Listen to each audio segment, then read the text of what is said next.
you wanted the best, you've got the best podcast, the hottest podcast in the world. The Chris Voss Show, the preeminent podcast with guests so smart you may experience serious brain bleed. Get ready. Strap yourself in. Keep your hands, arms, and legs inside the vehicle at all times, because you're about to go on a monster education roller coaster with your brain. Now, here's your host, Chris Voss. Hi, folks. Chris Voss here from the ChrisVossShow.com, the ChrisVossShow.com. Hey, we're coming here with another great podcast. We certainly appreciate you tuning in. Be sure to refer the show to your friends, neighbors, relatives, family, friends. Get them all listening to the podcast so you can share notes. And you can be like, hey, did you listen to that great author or that great guest that Chris on last night? It was amazing. And all that good stuff. And plus, we're like a giant family, the Chris Voss Show. It's like belonging something. Only the great thing is, unlike most families, we don't judge you. We love you just the way you are. So as long as you're a good person, I don't know. So go to goodreads.com/Chris Voss, hit that bell notification. We don't love you if you're a bad person, so be a good person. That's all I'm saying. Go to youtube.com/Chris Voss. Sign up over there, bell notification, hit the subscribe button. You're going to see all these wonderful videos. They're going to make your life so much better. You can go to Goodreads. I did that one. Facebook, LinkedIn, Twitter, Instagram. We have groups all over the place. All over there. You're going to want to check them all out. Just search for Chris Voss or the Chris Voss Show. Today, we have another amazing gentleman. He's going to be telling us about all the cool things he does.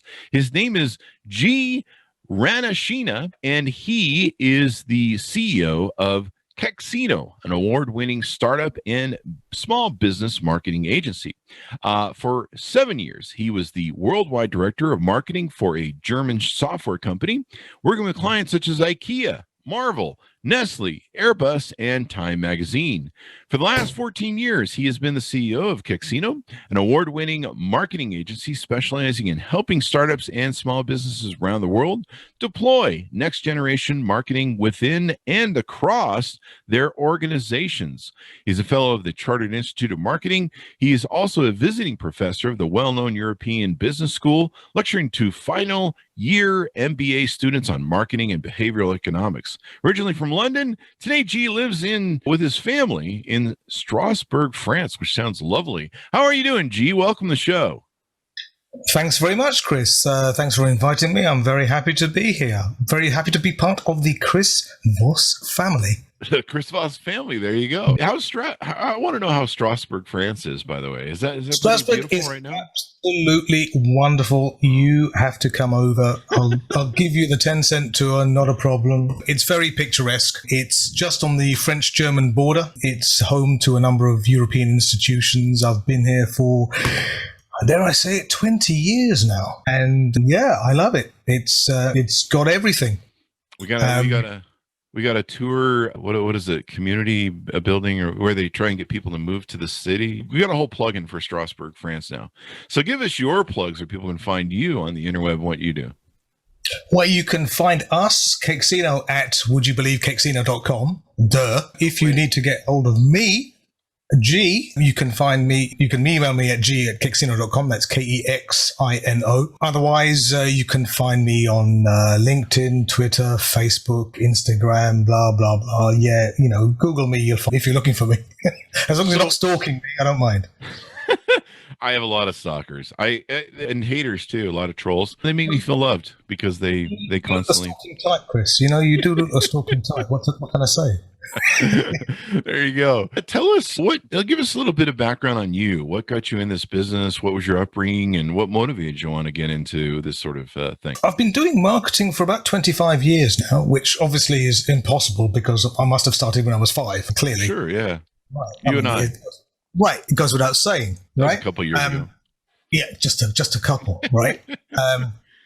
So I was in the corporate realm. I was marketing director, as you quite nicely said in the intro. I was a marketing director for a software company, European software company, selling software solutions into print and publishing industries. And I was there for 7 years and hit a bit of a ceiling, really. It's a small company and we couldn't really do much more. We just got to this stage and just grow, really. At the same time, I was looking around and this thing called the internet, and maybe you've heard of it. I don't know. But Yeah. This internet thing came around and it started getting popular. The price of broadband became affordable to like normal people. Well, like me, not like you, but certainly like me. And the big brands, the big companies, the Fortune 500 were taking over commerce and interaction with customers and stuff using the internet because obviously they've got the deepest pockets. So I saw an opportunity because I thought, hang on, there must be a ton of startups and small businesses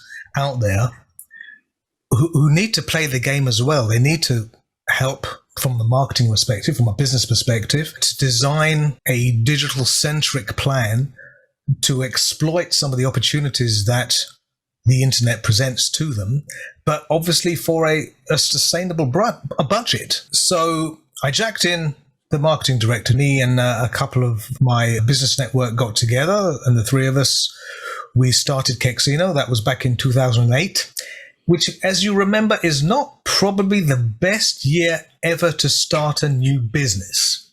I do remember that. It wiped out my whole empire. Yeah. Okay. Not my best business decision, I have to say. Anyway, we got through that recession, and today we're 19 people in 9 countries. In the US, we've got people from San Francisco to Boston, from Minneapolis to New Orleans. The rest of us are based in Europe, South Africa, and I have 2 people in Australia as well. Yeah, it sounds more awesome than it is, to be honest. Logistically, it's an absolute nightmare. It's a real, I mean, we're a 100% remote working environment, and we have been since day one. I like to say we've been working from home since before it was trendy, before it was fashionable. I did too. And I've got a group of people now who are exceptionally talented at what they do. I trust them with my life. Professional life and physical life. They've got my back. They do some awesome work. And obviously I take the credit because that's what it's about. And we work primarily with, like I said, small business and startups. Even though we're based in Europe, our headquarters is in Europe, 80% of our business comes out of North America. Who'd have thunk, right? Pretty crazy. This internet stuff really works, apparently.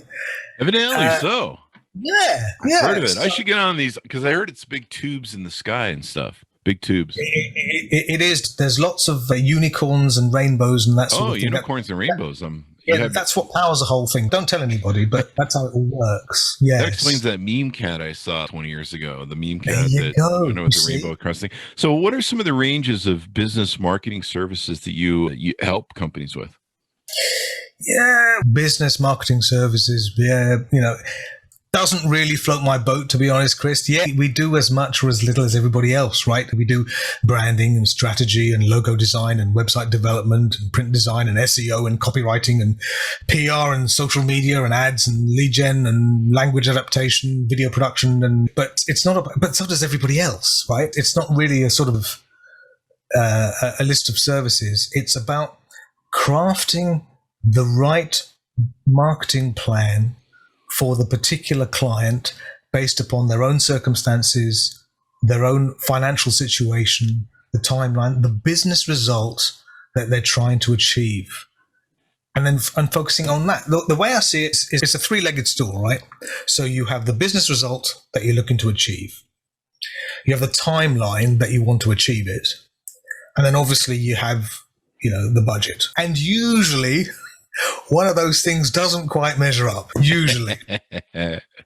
We're all optimistic on these sorts of things, usually. So part of my job is trying to fit a quart into a pint pot, if you get my meaning, right? I never thought of it that way, but that's an interesting way to put it. Something usually has to give. I'd love to say we get clients who have actually too much budget for what they want. Still waiting for that client, really. It hasn't shown up yet. So it's usually a question of fitting 2 of those within the third. If your budget is lower than optimal for the business result that you're looking at, then it means either reevaluating the business result or reevaluating the timeline and trying to make that fit. And I think that's the important thing, because if we really believe in the client, what they're doing, how, their narrative, their story, we try to make it work. Because I think there's lots of agencies out there who will just say, I don't get out of bed for X $1,000 a gig, which doesn't really help the client. And it puts them in that danger area of finding agencies who will say yes and then not deliver. and then they've lost money and they've got a sour taste in their mouth about what marketing is. And that doesn't do anybody any good. So the idea is to make it work, and we try our best to make it work. We've done pro bono work in the past because we've really believed in what that client has done. But it's trying to find that workable area, that middle ground that works for everyone. Mm-hmm. Simple as that. Yeah. So what makes you guys really unique and special? Like, how do you guys stand out from the crowd of competition and stuff that really makes a difference for you? We have a patent on unicorns and rainbows. That helps. Right? I'll be honest with you, Chris. There is no secret sauce, right? Oh, there's no secret sauce? We're as good or as bad as anybody else. The only thing, if there's a difference, we like to have a bit of fun as we work, as you may have gathered from the course of the last few minutes. Uh-huh. But the secret sauce, if there is one, is I've got 18 unbelievable individuals working with me. And that's what separates us. In terms of capabilities, every agency's got the same software. Every agency's got the same hardware. Every agency can do pretty much anything. All right. What it comes down to, why choose one agency over another? A big part of it, honestly, is chemistry. It's not very rational and pragmatic, but the relationship between a marketing director or a business owner and their agency is a very personal, and it's sharing a lot about the internal workings of the business or the internal non-workings of the business quite often. And they're looking for a confidant. They're looking for an advisor, a soundboard. And there has to be that chemistry between us and that client. And it's testament to the fact that even today, I've got clients who haven't worked with us for years who call up just to shoot the breeze. Hey, G, how are you doing? What's new? And that I think is the best and most productive relationship. What I like to say is, we don't have clients, we have friends that we do business with. Oh, that's good. As long as those friends pay, that's usually... One way or another, they pay. My friends are always like, I'm friends with you. I have to pay you? I thought we were friends. Oh, man. Anyway, I'd just be funny. Yeah. So, and it works. And it's been working for 14 years, and I'm very grateful that it does. To be honest, 14 years ago, I didn't think we'd be as big as we are. We're still a small agency in the big scheme of things, but we're very selective about who we work with. We probably turn down 70% of the clients or inquiries that we get. Holy crap. Yeah. Yeah, and that's not because we're like prima donnas or something. It's every single one of us need to believe in what that client is doing. Mm-hmm. There has to be buy-in, because otherwise you can't do your best creative work if it's just a job. Otherwise, you might as well work in a bank or something, right? No disrespect to the bankers out there, obviously. You get creative at a bank, you just stuff some of that money in your attaché case every day. Yeah, they call that something, Chris. I don't think that... it might get you in prison. Yeah, not quite right. Yeah. But that is being creative, so... This is true. It's showing initiative as well. Yeah, you'll end up in prison. Sharing a cell with Bubba. Yeah, there you go. You can give him some of that money so that he doesn't anyway. So is there a certain size of client that you take on? Is there a certain size of client that you're looking for? No, it has to be a real business. Okay. By that, no disrespect to the side hustlers out there, of which there are many.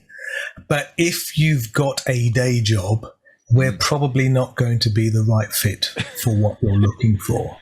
You've really got to be into the marketing. And generally, if it's a startup, there needs to be some funding at some point in time. It's not, bootstrapping doesn't really work. It does, because it doesn't really scale, and that's usually how businesses run out of cash, for good reasons as well as bad reasons. Maybe you just can't keep up with sales, but you just don't have the infrastructure, the business infrastructure in place to do that. So we try to keep away from those type of businesses. And like I said, the drop shippers and the selling stuff that you found in China and stuff like that, that's not a startup. That's a hobby. That's not a business. No disrespect to those guys, because I'm sure they're doing really well, but that just doesn't really fit with what we're trying to do. Yeah. So what if someone wants to work with you, what's the best way to get in touch with you, reach out, see if you guys have a way to work together and stuff? Go to the website, Go to kexino.com/contact. You can find us there. As I said, there's various social media channels that we're on. You can, obviously, the best way, by far the absolute very best way, is to listen to the Chris Voss Show podcast. Right? I love it. Right? Which is obviously the very best way to find out the latest, all of this sort of stuff. No, but seriously, go to Kexino, KEXINO.com. And very soon you'll fall over yourself for finding ways to get in contact with us. And we love a chat. And talk is free. All right. Yeah. So we'll have a chat. We'll see if we can make something work for you. And if we can, great.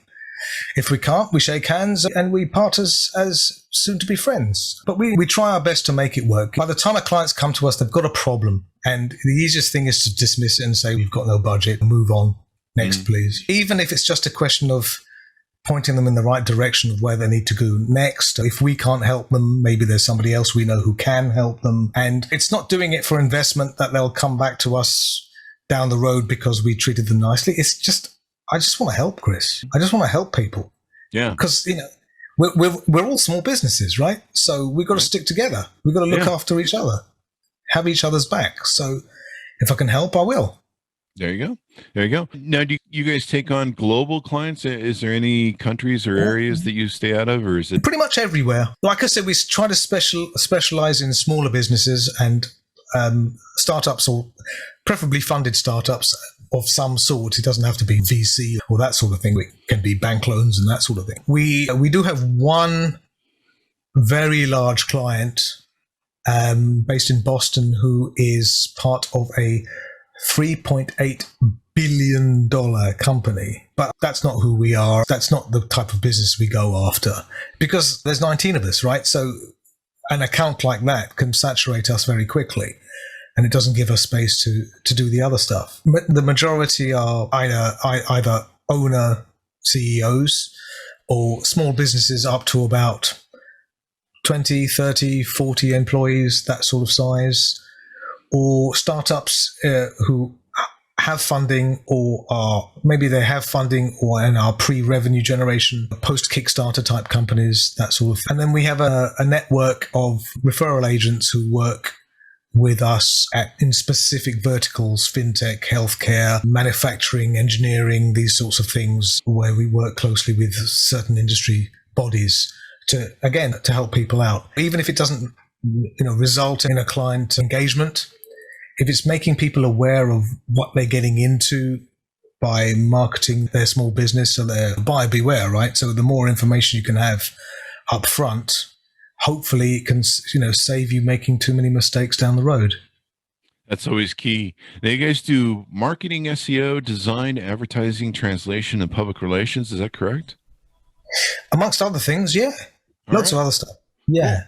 I'm just going through your website right here. We craft engagements according to the client requirements, right? Client comes to us and say, okay, this is a situation. For instance, we're post-Kickstarter. We've had a successful Kickstarter launch, and now we need to bring the product to market in this particular geographic area. And then we'll do a 4-point deep dive with that client. We call it discovery. Different agencies call it different things, but it's basically looking at what the company is doing today, what marketing lead generation work they're doing, what creative assets they have, if they have images, video, if they have any branding work done, any messaging, any customer research, segmentation, just to get an idea, 360-degree audit, if you like, of where they are. And then we can put a needs analysis together and say, okay, you've got this, but you need this. This, subtract this, leaves us with that. So we need to work on this list of work. And then we take a look at competitive analyses of what the other guys are doing, SEO profiles, advertising profiles, that sort of thing. And then from that, we can build a marketing strategy, which is obviously going to be based upon the business strategy. What is the marketing plan designed to achieve, sales-wise, marketing-wise, business development-wise, as part of the growth plan of the business? And then finally, we get to the fun part, which is what most people jump to straight at the beginning, which is the tactical stuff. So that's defining what channels you're going to use, defining the creative execution, defining the range of media that you might be able to use, seeing what we can measure. And that tactical plan is obviously, like I said, it's based on that on those three legs of the stool, and then we just make it work. So that's primarily how it comes together. It's not rocket science. I'd love to say there's some secret sauce. There's no 11 herbs and spices here. No 11 herbs and spices. On your website, you have a thing where people can figure out how much a marketing agency charges and how much people should be spending. You have a little work project on your guys' website. That seems to work pretty good and gives people an idea where they can help calculate a marketing budget. You want to talk a little bit about that?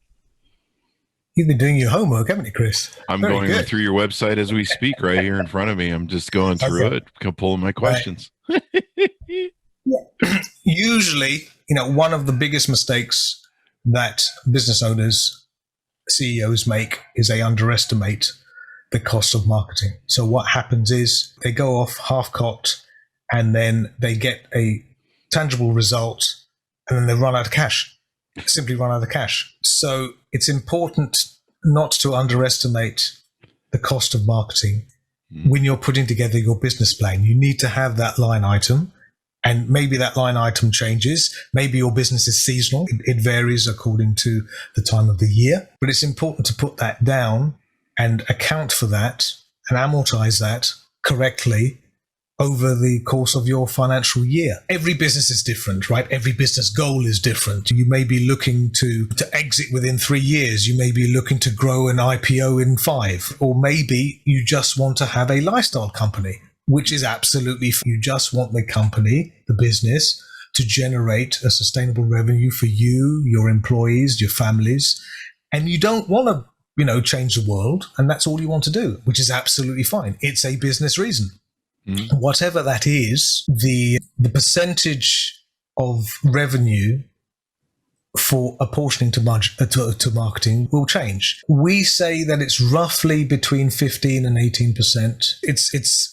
We have to put a stick in the ground somewhere. That number is probably higher than you're thinking when you're putting that business plan together. But especially if you're reliant anywhere on an online lead generation side of the business, which pretty much everybody is today. Correctly crafted and architected online presence, a lead generation vehicle should be generating self-qualified leads for you 24/7. So, if you had a salesperson on salary and commission doing that 50 weeks of the year, that would cost you a certain amount of money, and not just salary, but commissions, all the rest of the stuff that goes with hiring personnel. So you need to think of what you're doing for marketing the same way, especially for the digitals, because if you do it, it should pay for itself. I like to say that a marketing agency shouldn't cost you a penny, right? If a marketing agency is doing their job, they should be making you money. They shouldn't be costing you a thing. That's the point. Otherwise, why do people spend money on really expensive accountants? Because they find stuff where they can save you money. Yeah. And it's the same thing for marketing agencies. Now, do you guys do custom sort of packages, or do you guys have pre-built marketing packages? Neither. Okay. Neither. Okay. We don't believe in packages unless it's Christmas, but that's a different type of package. A different type of package, yeah. Different type of package. No. Everything is custom built. Everything is bespoke, because a package is insulting, I think, right? Because it assumes that what your business needs is exactly the same thing as what another business needs. Yeah. And so from an agency perspective, I think agencies are lazy by doing packages. Right? They're just copying and pasting what they've done with somebody else and trying to fit it in with what they're trying to offer for you. And I think what makes much more sense is to spend the time, and it is a lot of time, digging deep into understanding the business, the value proposition, the articulation of that value, what those customers look like, what those customers are looking for, understanding how to solve the problem, all of that sort of basic marketing work, to then craft a project accordingly. It's not a question of digital. It's not a question of Facebook ads. It's not a question of podcasts, though, of course, podcasts are fantastic and we all love them very much, especially the Chris Voss one. It's finding what makes sense for the customer. Just because you can doesn't mean you should. If it's a B2B type scenario, maybe LinkedIn may be more preferable than putting something in about your industrial widget in your prospect's Facebook timeline, which they probably don't want to see. They want to have a look. They want to look at cats, right? They want to look at kittens. They want to look at people falling over. That's what they want to look at, right? People with their phones walking into ponds and stuff. Yeah. Yeah. You've seen the same one, haven't you? Yeah. About 500 times I've watched it laughing. Anything more we want to touch on about your agency and what you guys do there? Don't think so. I think a big part of what we offer is not services, is actual consultancy, even though we don't brand it as such. But it's having somebody in your corner, somebody quite often we're used as a soundboard. Right, a business owner will call us up and say, look, I'm thinking of doing X. What do you think? And they want to have somebody who's close, but not too close to the business, who can give us a pragmatic, unemotional take on what they're thinking without that emotional investment that they have and the people that around them have.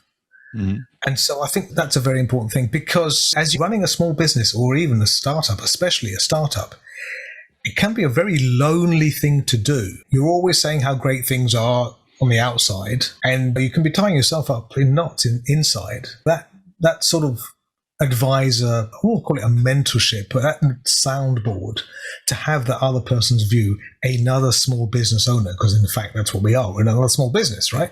Mm-hmm. To be able to give that 10 cents worth of opinion, clients find that very valuable. That's awesome. Gee, it's been wonderful to have you and talk about all the aspects of your business. Give people the plugs so people can find you guys on the interwebs. So you can find us on the internet at Kexino.com, Kexino.com, Twitter on Kexino, Facebook on Kexino, Instagram on We Are Kexino. Yeah, those are probably the main ones. And obviously the biggest one is going to be our position on the Chris Voss podcast, which is attracting hundreds of thousands of downloads as we trillions. Speak. I think trillions. I think it's in the trillions or something. I don't know. Quick, stop press. Quick, hold the front page. Trillions. That's last week's numbers. So, okay. This week it'll probably what comes after trillions? I don't know. It's quadrillion, I think, isn't it?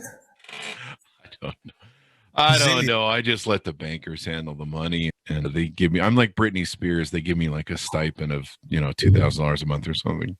Okay, I missed your Vegas show. I'm sorry, I missed it. I know. I missed it too from 2020 being in lockdown. So there's that. So yeah, it's fun. Well, gee, it's been wonderful to have you on. Thank you for spending time with us, sir, and getting us up to par. I'm very happy to be here. Thank you very much for inviting me. There you go. I've had a blast. It's been wonderful. It's very insightful, and people are in the business, and you seem like a great guy to do business with. You're fairly laid back, and you're like, you have a good understanding, and you're like, we do the work, we kick ass, we take names and go home. I'm fantastic, and the best thing about me is my modesty. Yeah, there you go. That's what they say about me. My humility, my humility, they say, is the greatest asset of the Chris Voss Show. We're cut from the same cloth, Chris. That's the thing. Thank you very much, Steve, for being on the show with us. Thanks to my audience for tuning in. Be sure to go to youtube.com/Chris Voss, hit the bell notification, go to goodreads.com/Chris Voss, go to all the groups you have on Facebook, LinkedIn, Twitter, Instagram. They're just everywhere. Just search for the Chris Voss Show. Thanks, Manus, for tuning in. Be good to each other, and we'll see you guys next time.